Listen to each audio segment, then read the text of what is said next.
a small portion on the top, while the major portion goes deep into the ground. So the glorious Quran says that the mountains are like tent pegs. And science tells us that the mountains have got deep roots, and the portion we see on the top is just like the tip of an iceberg. And scientists do tell us that the mountains have been put firmly on the earth. In the subject of oceanology, there is a verse in the glorious Quran in Surah Furqan, chapter number 25, verse number 53. It is we who have let free two bodies of flowing water, one palatable and sweet, the other salt and bitter. Yet there is a barrier between them which is forbidden to be passed. The Mufassirins, the commentators, could not understand what did the glorious Quran mean through this. Now, after science advanced, we come to know that whenever one type of water flows into the other, it loses its constituents and gets homogenized in the water it flows. And this transitional homogenizing area, according to the glorious Quran, is barzakh. It is an unseen barrier. And this phenomena can easily be seen even with the naked eyes at the Cape Point, the southernmost tip of Cape Town, where one type of water flows into the other. And we can see that the color of these waters differ. In the field of biology, there is a verse in the glorious Quran in Surah Anbiya, chapter 21, verse number 30. وَجَعَلْنَا مِنَ الْمَاءِ كُلَّ شَيْءٍ حَيٍّ أَفَلَا يُؤْمِنُونَ. And we have made from water every living thing. Will they not then believe?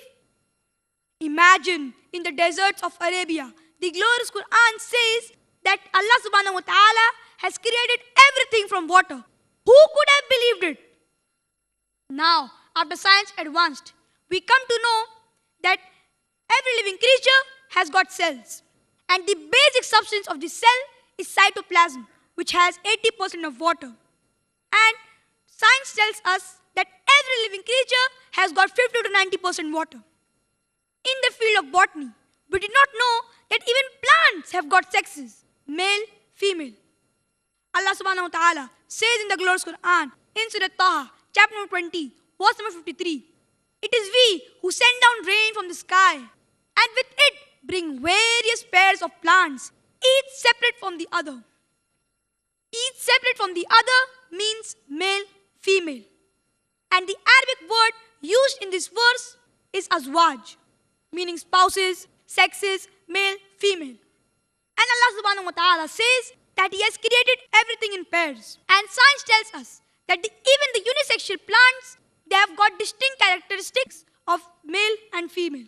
The glorious Quran says in Surah Yasin, chapter 36, verse 36, Glory be to Allah, who's created all things in pairs that the earth produces, and of their own humankind and things which they have no knowledge. So Allah subhanahu wa ta'ala says that He has created everything in pairs.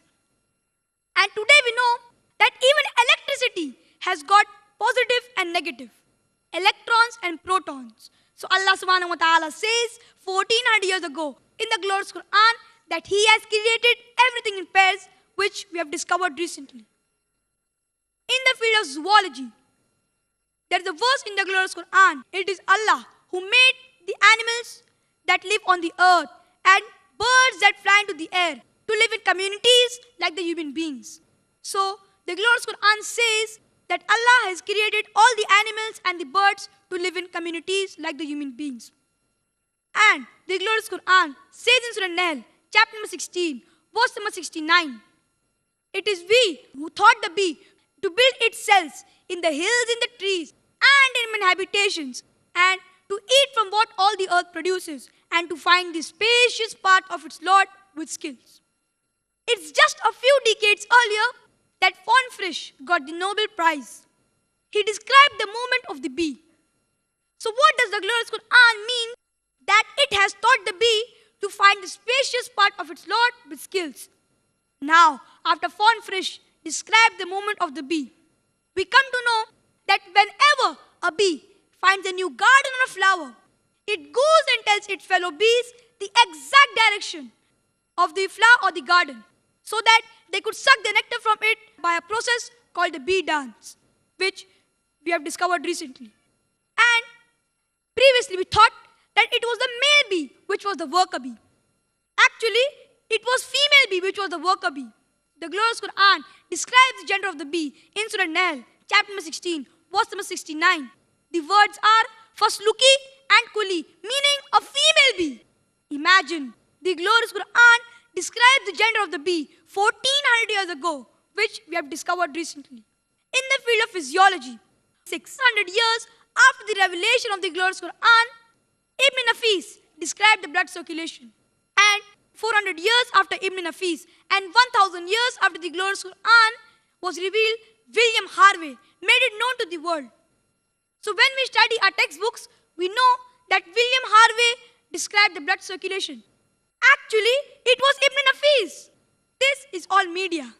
As far as physiology is concerned, the food we eat, it goes into the stomach, then goes to the intestine, and via the complex media.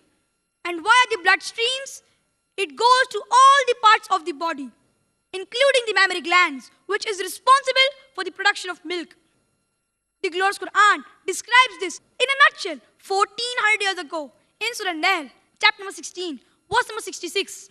Verily, in the cattle is a lesson for you. We give you to drink from what is within their body by a conjunction from blood and constituents, milk which is pure for you to drink. So, the glorious Quran describes the blood circulation and the production of milk 1400 years ago, which we have discovered recently. In the field of medicine, we did not know that honey came from the belly of the bee. The glorious Quran says in Surah Nahl, chapter number 16, verse number 69, it is we who give you to drink from the belly of the bee, a drink in which there is healing for humanity. It's just 300 years approximately when we came to know that honey came from the belly of the bee. And we come to know that honey is rich in vitamin K and fructose.